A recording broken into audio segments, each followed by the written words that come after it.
Olá, bom dia para quem é de bom dia, boa tarde para quem é de boa tarde, boa noite para quem é de boa noite. Estamos aqui para falar um pouco a respeito da teoria do Estado no Hobbes, dando continuidade àquele primeiro módulo, onde a gente apresentou as concepções iniciais do mecanicismo da filosofia do Hobbes, ok?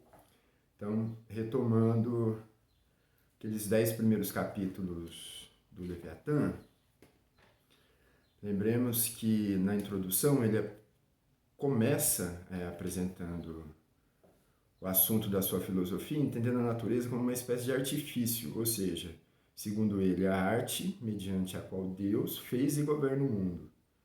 Então, essa arte é uma arte do movimento, ou seja, um princípio de autoconservação do movimento que gera e que conserva todas as coisas no mundo segundo o movimento ou a natureza.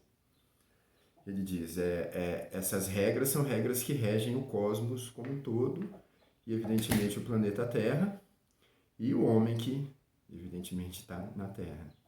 Então vejam, ele apresenta essa concepção geral de um mecanicismo moderno, onde ele entende a natureza como uma espécie de criação divina, um artefato, e depois ele entende o homem nesse contexto também como uma criação divina, um artefato. Então uma espécie de criacionismo regulando aí o mecanicismo do Hobbes. Tá? E aí ele vai começar então falando da sensação, vai tentar demonstrar ou defender a ideia de que a sensação na verdade é uma espécie de efeito, que o movimento ou que a matéria das coisas em movimento no mundo natural causa e produz no interior do corpo humano a partir da afecção. Então os órgãos do sentido são, por assim dizer, órgãos passíveis de afecção que recebem o movimento do mundo interno e interioriza ele. E aí, então, o movimento que é interiorizado pelo corpo humano se torna uma espécie de movimento humano, ou seja, movimento sanguíneo, produção de paixões, de imaginações, de sensações, etc.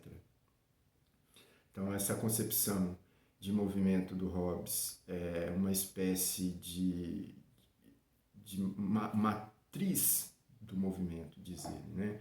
Então, ele diz, o movimento do mundo, da natureza, afeta o homem, produz neles outros movimentos voluntários particularmente, que são externados ao mundo natural na forma de ação humana.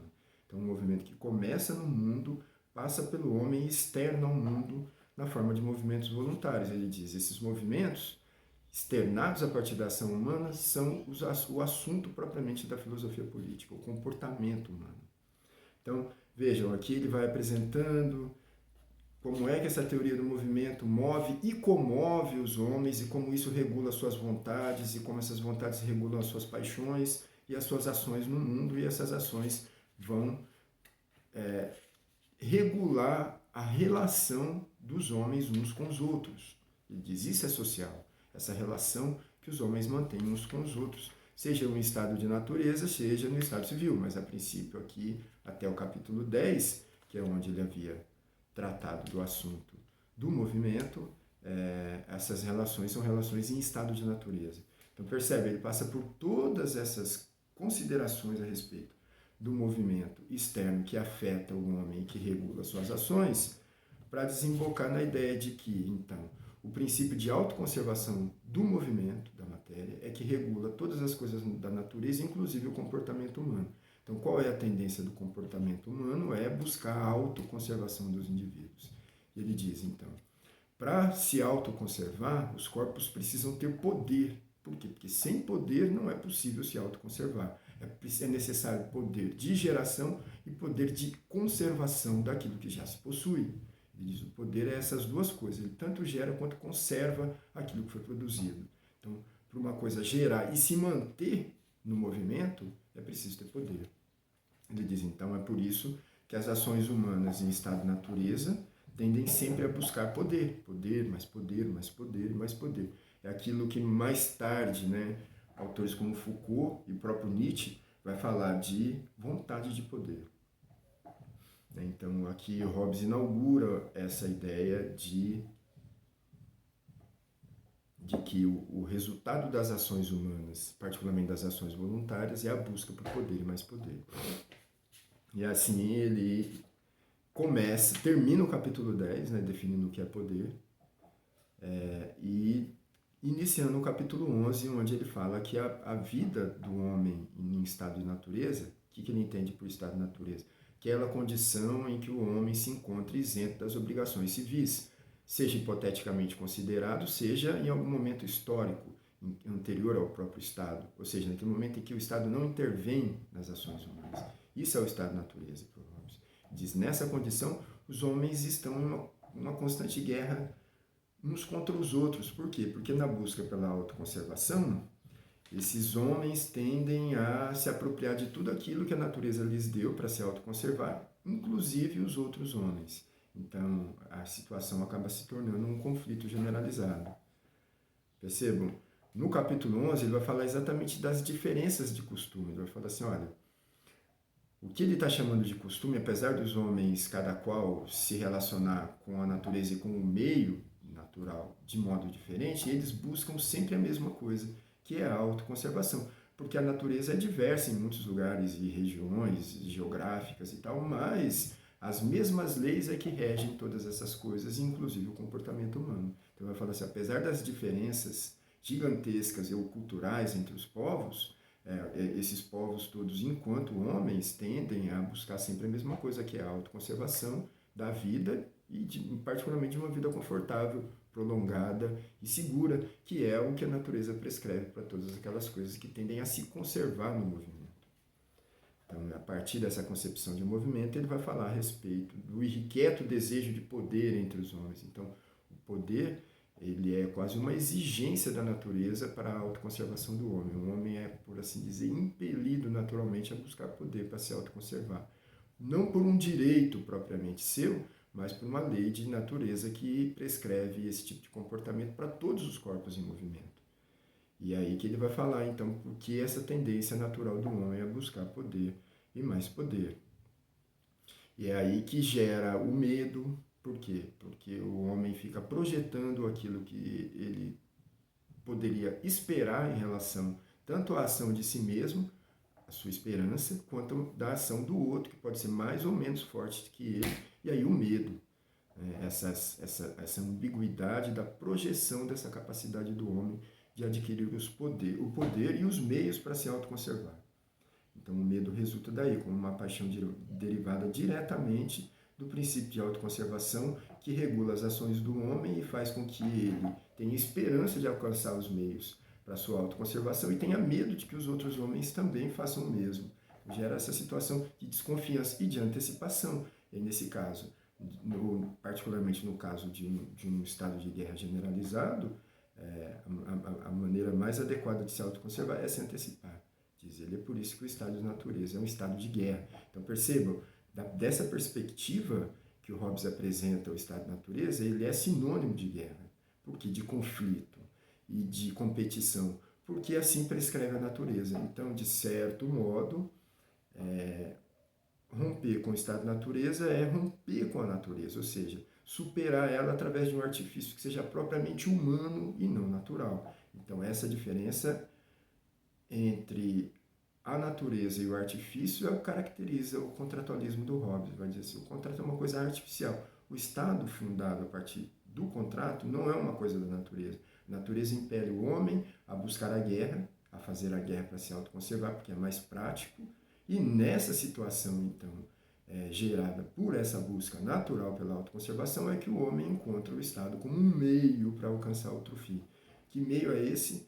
É o Estado. E que fim é esse? É a autoconservação. Então, o Estado é um meio para a autoconservação dos homens e não um fim em si mesmo. Isso é muito diferente do que a gente tinha visto para o Aristóteles. Então, para o Aristóteles, a polis ou a política, ela seria um fim em si mesmo que o homem alcança por um desígnio da natureza e não por uma deliberação propriamente humana. Então, é assim que ele apresenta o estado de natureza, dizendo que o estado de natureza é um estado de guerra constante. Isso vai diferenciar ele significativamente tanto do Rousseau quanto do Locke, como a gente vai ver posteriormente. Então, depois desse capítulo 11 apresentado, essa concepção belicosa do Estado-natureza, ele vai falar da religião. A gente não vai tratar aqui particularmente da religião, mas esse tema da religião ele é muito caro ao Hobbes. Esse capítulo é um capítulo muito importante. Por quê? Porque depois, lá no capítulo 3 do Leviatã, no livro 3, melhor, do Leviatã, ele vai tratar da religião de uma maneira detida. É muito importante aqui para ele. Mas ele vai falar assim, que a religião, na verdade, há dois aspectos da religião. Um natural e o outro, por assim dizer, social ou cultural. Ele vai dizer que a religião deriva de uma espécie de capacidade do homem ou de disposição do homem para buscar as causas, e sabendo a limitação do homem, tende-se que o homem vai buscar colocar causas daquelas coisas que são misteriosas. Então, daí o campo da religião, é o campo da fé, ou o limite entre a fé e o conhecimento. Aquilo que é conhecimento está acessível aos sentidos, à inteligência humana, à lógica e à linguagem, etc. Ao passo que aquilo que é da fé, não, apenas a exaltação, ao mistério da natureza, etc. Porque ele cai fora do campo do conhecimento. Então, uma distinção entre fé e conhecimento. O Hobbes fala assim, aqui eu vou tratar da ciência, então fiquemos com conhecimento. E é daí que ele vai, então, propor um modelo de ciência política derivada a partir desses princípios do movimento aplicado na investigação do homem, particularmente das paixões, da conduta do homem na natureza. E aí que ele vai falar do capítulo 13, famigerado capítulo 13 do Leviatã, onde ele apresenta o estado de natureza. Ou melhor, ele vai falar da condição natural da humanidade relativamente à sua felicidade e miséria. Então ele vai defender a ideia de que, por natureza, os homens são iguais, não existe diferença entre os homens, nem entre homens e mulheres. Ele vai falar a natureza deu tudo a todos. Deu tudo aquilo que cada um precisava para se autoconservar. E aí as pessoas, particularmente os homens robesianos, né, tendem a buscar o poder para conservar aquilo que a natureza deu a eles. Então não há nada que o homem não tenha por natureza, ele perde na relação com os outros. E dessa igualdade, então, gera tanto a desconfiança quanto a antecipação e o medo generalizado. Vai falar fora do Estado, então os homens se encontram nessa condição de guerra generalizada.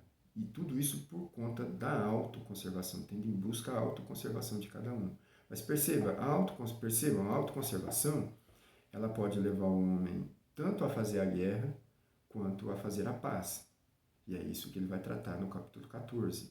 Vai falar assim, a mesma lei fundamental de natureza diz ao homem, faça a guerra no caso de uma antecipação, no estado de natureza, e busque a paz sempre que possível. Então, se a gente para pensar quais são os melhores meios para se alcançar a autoconservação, a gente vai chegar à conclusão de que a paz é melhor do que a guerra. Porque a guerra, enfim, o conflito, a morte de muitos, etc. E a paz não, a paz é a tranquilidade e a busca por uma vida tranquila, satisfeita, harmoniosa. Então, buscar a paz é mais interessante para se autoconservar do que fazer a guerra. E é por isso que ele diz, é necessário, racionalmente necessário fazer. Constituir o Estado, buscar a paz. Quando possível, no caso de não ser possível ou de não ser interessante a constituição de um Estado capaz de garantir a segurança de todos, então que cada um utilize dos meios da guerra para se autoconservar. Por quê? Porque a autoconservação é uma imposição da natureza para o homem. Então veja, em todas as situações o homem busca poder. Então, para se autoconservar ele precisa de poder. Se os outros homens têm a disposição e a vontade de constituir um Estado capaz de regular as ações de todas, então o maior de todos os poderes que os homens podem alcançar ou querer é o Estado. Mas no caso disso não ser possível, então cada um que se garanta através do seu próprio poder, subjugando os outros e se antecipando na peleja. Então percebam, a mesma lei fundamental da natureza que prescreve a busca de poder para o homem, regula tanto o estado de natureza, que é o estado de guerra, quanto o estado civil, que é o estado de paz. Ele diz, o estado civil se mostra, então, muito mais eficiente na autoconservação do homem do que a guerra. E é por isso que ele impõe uma série de condições para o contrato. Ele vai dizer assim, o que é um contrato, então? E aí ele já vai falar disso no capítulo 15, do 5º, 14 para o 15. Vai dizer assim, o contrato ou um pacto social, que é aquele pacto que constitui o Estado, ele diz, é uma união de pessoas, então os indivíduos, ao invés de concorrerem entre si pela autoconservação, eles se juntam, tendo em vista essa autoconservação, por um lapso do tempo, assim, eles param e se juntam e concordam na constituição de um poder soberano que seja superior a eles. Então, uma vez constituído esse poder soberano, ele que vai ditar as regras e organizar a relação dos indivíduos. Então, o que é o pacto social? O pacto social é exatamente esse movimento de unificação dos indivíduos na figura de uma única pessoa representativa, que é o Estado, ele diz. Isso não pode acontecer nunca por natureza. Isso é uma coisa que acontece por deliberação do homem, ou seja, por costume, por cultura, e não pela natureza. A natureza não faz essas coisas. Quem faz isso é o homem por necessidades humanas, propriamente humanas, que é a impossibilidade de conviver de uma maneira harmoniosa naturalmente. Eles tendem a buscar o conflito e esse conflito gera a guerra. E a guerra precisa ser superada e a melhor maneira de superar é unindo os homens. Mas percebam, e isso é muito importante para a gente entender o que é o contrato social no Hobbes. Há um duplo movimento de contratuação do Estado, que é o movimento, ou a gente poderia chamar de um pacto constitutivo, que é quando os homens se unem para constituir o Estado. E o outro é um movimento de submissão, ou contrato ou pacto de submissão. Então os homens contratam e constituem o Estado e depois são obrigados a submeter a ele. Então, nesse duplo movimento é que o Estado hobbesiano é considerado um Estado soberano. Por quê? Porque ele diz assim, uma vez constituído esse Estado como uma máquina, porque percebam, os princípios da ciência que ele está utilizando para fundamentar a sua filosofia é um mecanicismo, ou seja, o princípio de autoconservação do movimento aplicado na investigação das paixões e do comportamento humano. Isso vai resultar num movimento do homem, nas ações humanas mecanicistas. E essas ações mecanicistas são as ações que constituem o Estado-máquina. Então, o mecanicismo do Estado é derivado do comportamento do homem-máquina. Então, o Estado é criado à imagem e semelhança do homem, diz ele. E esse homem é uma máquina, então o Estado também é uma máquina. Só que uma máquina muito mais superior do que um homem natural. O homem natural é uma máquina criada por Deus, ou pela natureza, poderíamos dizer, e o Estado é uma máquina criada pelos próprios homens, a sua imagem e semelhança. Porém, ele é de estatura e poder muito superior aos dos homens naturais. E é por isso que, uma vez constituído como máquina, esse autômato tende a se autogovernar sozinho. Ele segue o mesmo princípio de autoconservação. Então, uma vez constituído o Estado-máquina como uma espécie de autômato independente, ele tende a se autoconservar independente das ações externas. E é por isso que o homem se vê obrigado, diz ele, a submeter esse poder. Então perceba, um duplo movimento do pacto constitutivo no Hobbes. Um pacto de constituição e outro pacto de sujeição.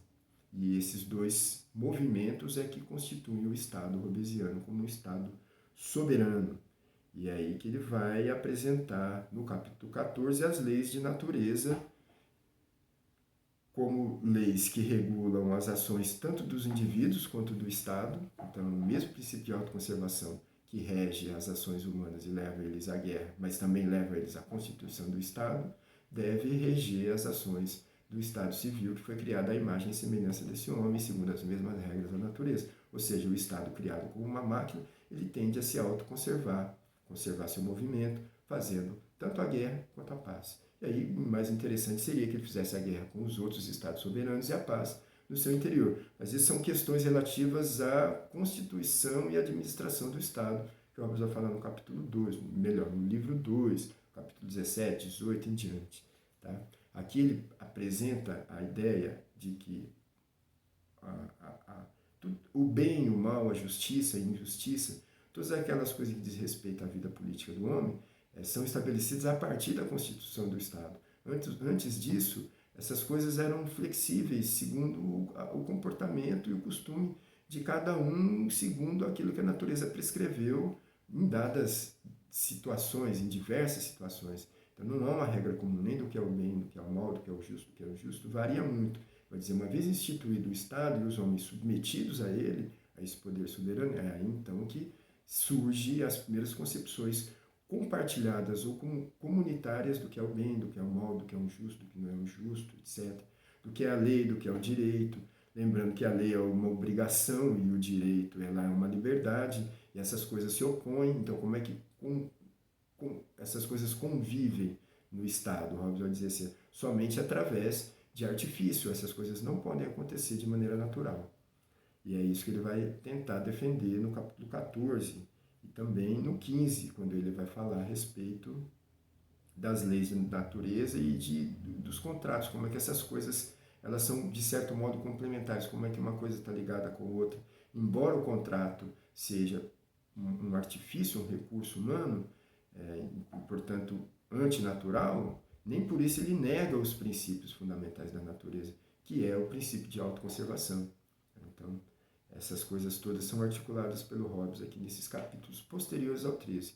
Então, ele apresenta o estado de natureza no 13, segue no 14 dizendo como é que as leis de natureza regem tanto o estado de natureza quanto o estado civil, e mostra mais adiante como é que o estado civil é regulado ainda segundo esses princípios de autoconservação do movimento que rege a natureza e rege os homens e, por conseguinte, as ações do Estado.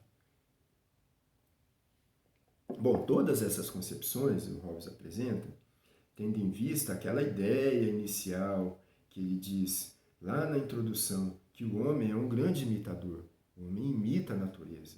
Então, o homem cria, inclusive o próprio homem, diz ele, imitando a criação divina e constituindo o Estado, que é um homem artificial de grande estatura e poder, etc.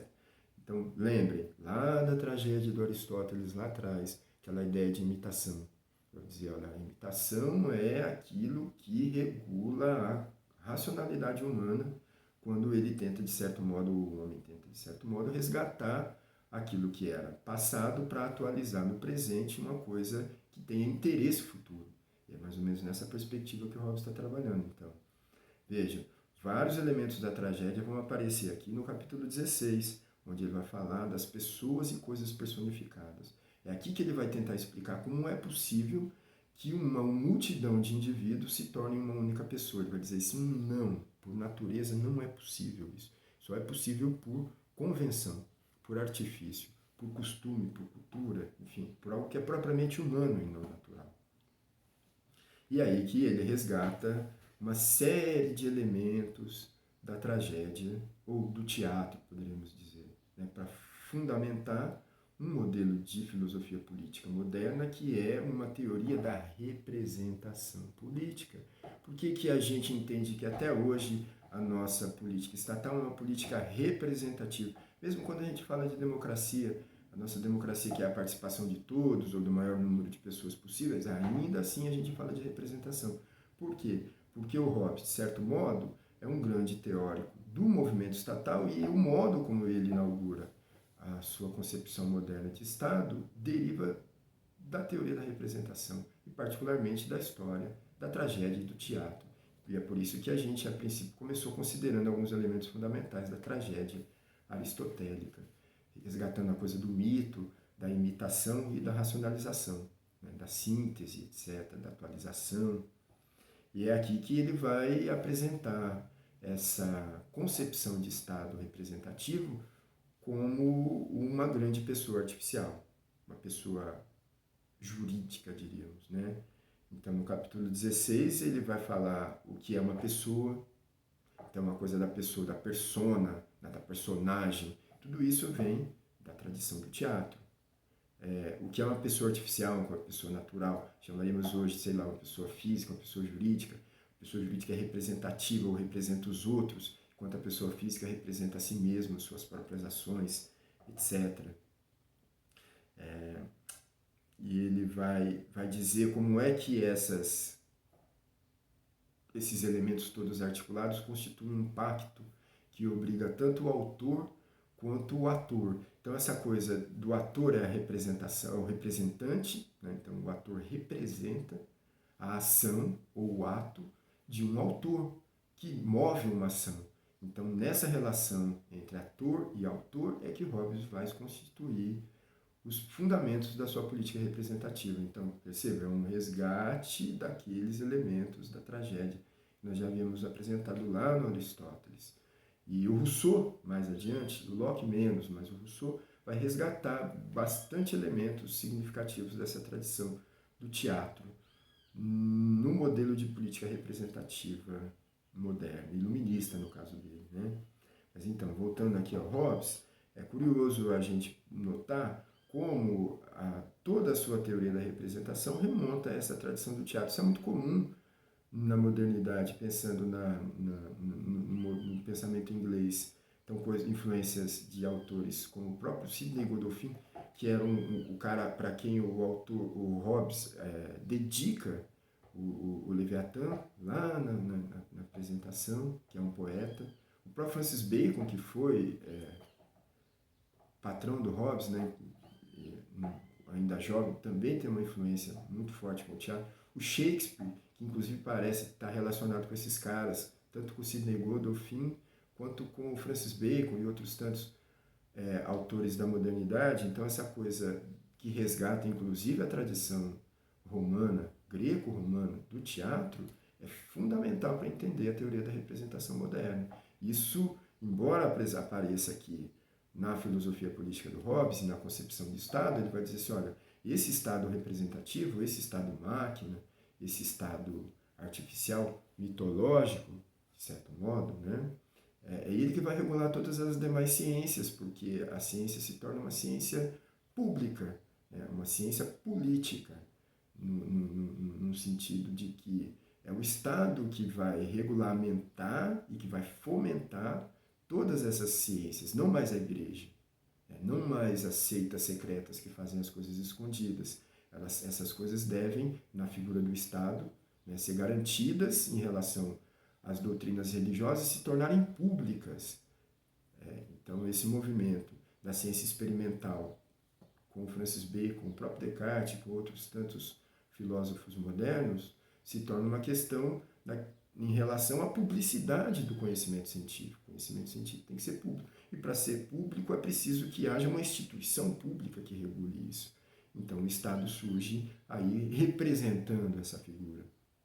Então percebam, embora a teoria da representação moderna apareça aqui no Hobbes, relativa e de maneira mais expressa na filosofia política, ela vai regulamentar todas aquelas considerações anteriores da sua moral e da sua filosofia natural, como a gente viu ao tratar, por exemplo, do capítulo 9, na distribuição das ciências. Ele vai dizer que a ciência é uma coisa convencional, um recurso, um produto das ações humanas, e não da natureza. E é por isso que essas coisas todas aparecem articuladas no Hobbes, desde o fundamento do princípio da autoconservação do movimento até a vontade humana e as ações humanas que resultam dessas afecções do mundo sobre o corpo humano, até a finalidade dessas ações, que é a busca de um poder capaz de conservar a relação dos homens de maneira saudável uns com os outros, ou seja, na constituição de uma sociedade civil bem organizada. Ele vai dizer que tudo isso só pode ser considerado a partir do artifício ou da representação, não da natureza. E é nesse sentido que nos interessa pensar como é que o Hobbes resgata a tradição do teatro para pensar a teoria da representação moderna. Tá? Então, guardemos esses pontos mais significativos da passagem da filosofia natural para a filosofia política no Hobbes, particularmente da configuração do Estado-natureza e do Estado civil como um Estado soberano, maquinal, né, composto da união de todos os homens ou do maior número de homens possíveis. E como isso articula filosofia natural e filosofia política na cerne de um pensamento que vai inaugurar a teoria do Estado moderno e que vai ser referência tanto de elogios quanto de críticas para autores posteriores que a gente vai ver nas próximas aulas, particularmente Locke e Rousseau. Então vamos ver como é que se constitui o estado de natureza no Locke, qual a diferença dele para o estado de natureza do Hobbes, e no Rousseau, qual a relação das concepções de estado de natureza e de estado civil em relação tanto ao Locke quanto ao Hobbes. Mas isso a gente vai ver no próximo módulo do curso, ok? Boa leitura para vocês, obrigado.